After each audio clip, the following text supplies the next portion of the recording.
F'numru ta' intervisti li għamel l-ex Prim Ministru Joseph Muscat fl-aħħar ġimgħat huwa saħaq li jinsab konvint li mhux se jinstab ħanti tal-ebda akkuża fosthom frodi u ħasil ta' flus b'rabta mad-deal tal-Vitis. Ta' filwant li għadu sissa ma żerżaqx imqar kelma waħda favur sħabu Keith Schembri u Konrad Mizzi. L-istess persuni li Muscat kien jaħdem jitfid magħhom fil-Kabinett Laburista taħt it-tmexxija tiegħu. Quddiem dan kollu, f'intervista li saret lill-MP u kandidat tal-Partit Nazzjonalista l-elezzjoni tal-Parlament Ewropew David Casa waqt il-programm Vjewva qal li s'issa nafu żgur fiċ-ċert li Joseph Muscat bħala mexxej ta' pajjiżna ħalla kollox għaddej biex jinsterqu l-miljuni.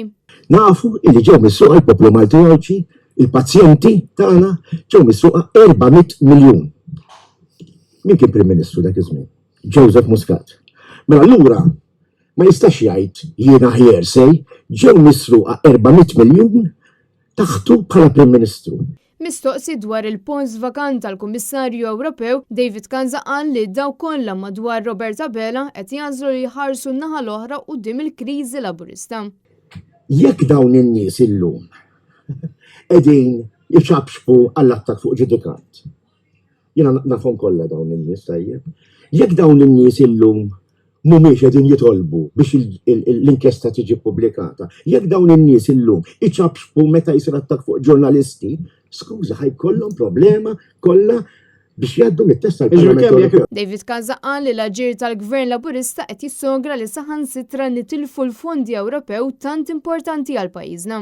Jien inġib fondi lejn Malta, inġib fondi lejn il-poplu, mhux iwaqqafhom, però nassiguraw li dak il-fondi vera importanti, jintefqu fejn għandhom jintefqu, mhux imorru f'xi but ta' Ministru, mhux imorru f'xi but ta' xi xef ta' kabinet.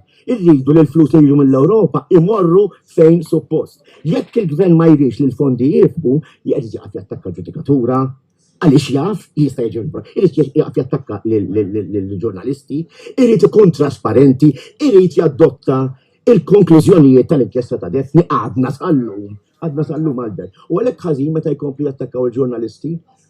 Anka xi ħadd bħalek, għalhekk ħażin għax inkella ikun ifisser li l-istorja ta' Defni ma talmitx.